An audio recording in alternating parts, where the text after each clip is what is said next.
ದರ್ಶನ ಗ್ಯಾಂಗ್ನಿಂದ ರೇಣುಕಾಸ್ವಾಮಿಯ ಹತ್ಯೆಯ ವಿಚಾರಕ್ಕೆ ಸಂಬಂಧಪಟ್ಟಂತೆ ಪೊಲೀಸರ ಇನ್ವೆಸ್ಟಿಗೇಷನ್ ಮತ್ತಷ್ಟು ಇನ್ಡೆಪ್ತ್ ಆಗಿ ಹೋಗ್ತಾ ಇದೆ.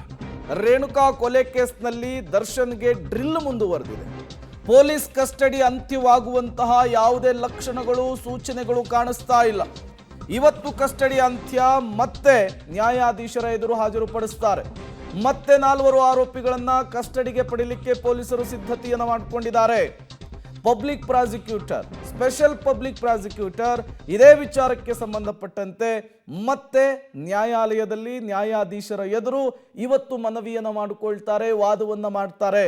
ಯಾಕಾಗಿ ದರ್ಶನ್ ಸೇರಿ 4ರನ್ನ ಮತ್ತೆ ಪೊಲೀಸ್ ಕಸ್ಟಡಿಗೆ ಕೊಡಬೇಕು ಅಂತ ಹೇಳಿ ರಿಮ್ಯಾಂಡ್ ಕಾಪಿಯಲ್ಲಿ ಉಲ್ಲೇಖಿಸಲಾಗಿರುತ್ತೆ.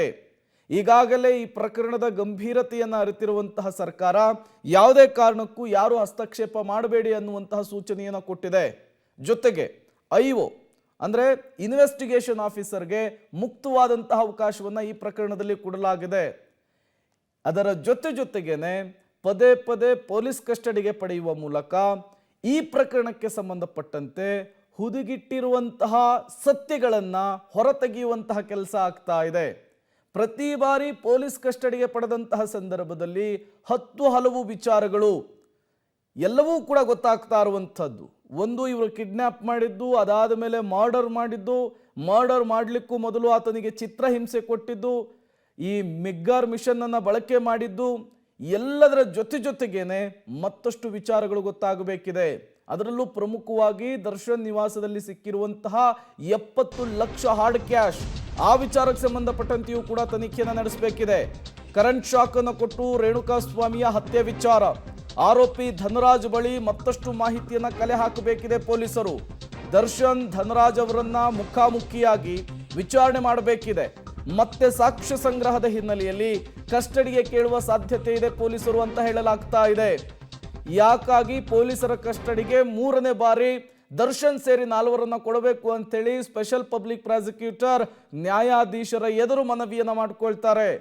ಸಹಜವಾಗಿಯೇ ನ್ಯಾಯಾಧೀಶರು ಕೇಳ್ತಾರೆ, ಈಗಾಗಲೇ 2 ಸಾರಿ ಕೊಟ್ಟಿದ್ದೀವಿ, ಮತ್ತೊಮ್ಮೆ ನಿಮಗೆ ಕೊಡುವಂತಹ ಅವಶ್ಯಕತೆ ಏನಿದೆ ಅಂಥೇಳಿ ಮರುಪ್ರಶ್ನೆಯನ್ನು ಮಾಡ್ತಾರೆ. ಯಾವುದೇ ಕಾರಣಕ್ಕೂ ದರ್ಶನ್ ಸೇರಿ 4ರನ್ನ ಪೊಲೀಸ್ ಕಸ್ಟಡಿಗೆ ಕೊಡಬಾರ್ದು ಅಂಥೇಳಿ ದರ್ಶನ್ ಪರ ವಕೀಲರು ವಾದವನ್ನು ಮಾಡ್ತಾರೆ.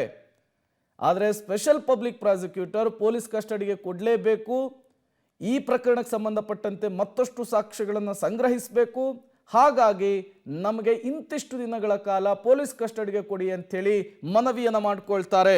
ಆ ಮನವಿಯನ್ನು ನ್ಯಾಯಾಲಯ ಪುರಸ್ಕರಿಸುತ್ತಾ ಅಥವಾ ತಿರಸ್ಕರಿಸುತ್ತಾ ಅನ್ನೋದು ಇವತ್ತು ಗೊತ್ತಾಗುತ್ತೆ. ಒಂದು ವೇಳೆ ಆ ಮನವಿಯನ್ನು ಅಕ್ಸೆಪ್ಟ್ ಮಾಡಿದ್ದೇ ಆದರೆ ಮತ್ತೆ ನಟ ದರ್ಶನ್ಗೆ, ಕೊಲೆ ಪ್ರಕರಣದ ಪ್ರಮುಖ ಆರೋಪಿಯಾಗಿರುವಂತಹ ದರ್ಶನ್ಗೆ ಸಂಕಷ್ಟ ಫಿಕ್ಸ್ ಅಂತ ಹೇಳಲಾಗ್ತಾ ಇದೆ. ಒಂದು ವೇಳೆ ಪೊಲೀಸ್ ಕಸ್ಟಡಿಗೆ ಕೊಟ್ಟಿದ್ದೇ ಆದರೆ ಮತ್ತಷ್ಟು ಹಲವು ವಿಚಾರಗಳನ್ನು ಈ ಪ್ರಕರಣದಲ್ಲಿ ಕೆದಕುವ ಕೆಲಸಕ್ಕೂ ಕೂಡ ಪೊಲೀಸರು ಮುಂದಾಗ್ತಾರೆ. ಅದರಲ್ಲೂ ಪ್ರಮುಖವಾಗಿ ರೇಣುಕಾಸ್ವಾಮಿ ಹತ್ಯೆಗೆ ಮೆಗ್ಗಾರ್ ಮಿಷನ್ ಬಳಕೆ ಆಗಿದೆ ಅನ್ನೋದು ಪೊಲೀಸರ ತನಿಖೆಯಲ್ಲಿ ಗೊತ್ತಾಗಿರುವಂತಹ ವಿಚಾರ. ಈ ಮೆಗ್ಗಾರ್ ಮಿಷನ್ ಮೂಲಕ ಕರೆಂಟ್ ಶಾಕ್ ಕೊಡೋದಲ್ಲಿ ಧನರಾಜ್ ಎಕ್ಸ್ಪರ್ಟ್ ಅನ್ನೋದು ಕೂಡ ಪೊಲೀಸರ ತನಿಖೆಯಲ್ಲಿ ಗೊತ್ತಾಗಿರುವಂತಹ ವಿಚಾರ. ಈ ಮೆಗ್ಗಾರ್ ಮಿಷನ್ ಅನ್ನ ಈತ ಎಲ್ಲಿ ಪರ್ಚೇಸ್ ಮಾಡಿದ, ಈ ಹಿಂದೆ ಯಾರ್ಯಾರಿಗೆ ಈ ರೀತಿಯ ಶಾಕಿಂಗ್ ಟ್ರೀಟ್ಮೆಂಟ್ ಅನ್ನು ಕೊಟ್ಟಿದ್ದ, ಎಲ್ಲದರ ಬಗ್ಗೆಯೂ ಕೂಡ ಕೂಲಂಕುಷವಾಗಿ ಮಾಹಿತಿಯನ್ನು ಪರಿಶೀಲಿಸಬೇಕಾಗಿದೆ. ಜೊತೆಗೆ ಧನರಾಜ್ ಮತ್ತು ದರ್ಶನ್ ನಡುವೆ 1-to-1 ಕಾಂಟ್ಯಾಕ್ಟ್ ಇಲ್ಲ. ಆದರೂ ಕೂಡ ಈ ಪ್ರಕರಣದಲ್ಲಿ ಧನರಾಜ್ ಇನ್ವಾಲ್ವ್ ಆಗಿದ್ದು ಹೇಗೆ, ದರ್ಶನ್ ಏನಾದರೂ ಮೆಗ್ಗಾರ್ ಮಷೀನ್ ಮೂಲಕ ಕರೆಂಟ್ ಶಾಕ್ ಕೊಡಲಿಕ್ಕೆ ಸೂಚನೆ ಕೊಟ್ರ, ಇಬ್ಬರನ್ನೂ ಕೂಡ ಮುಖಾಮುಖಿಯಾಗಿ ಕೂರಿಸಿ ತನಿಖೆಯನ್ನು ನಡೆಸೋದು ಬಾಕಿ ಇದೆ. ಹಾಗಾಗಿ ಪೊಲೀಸ್ ಕಸ್ಟಡಿ ಮತ್ತೆ ವಿಸ್ತರಣೆ ಆಗುವಂತಹ ಎಲ್ಲ ಸಾಧ್ಯತೆಗಳಿದೆ ಅಂಥೇಳಿ ಪೊಲೀಸ್ ಮೂಲಗಳು ಮಾಹಿತಿಯನ್ನು ಕೊಡ್ತಾ ಇದ್ದಾವೆ.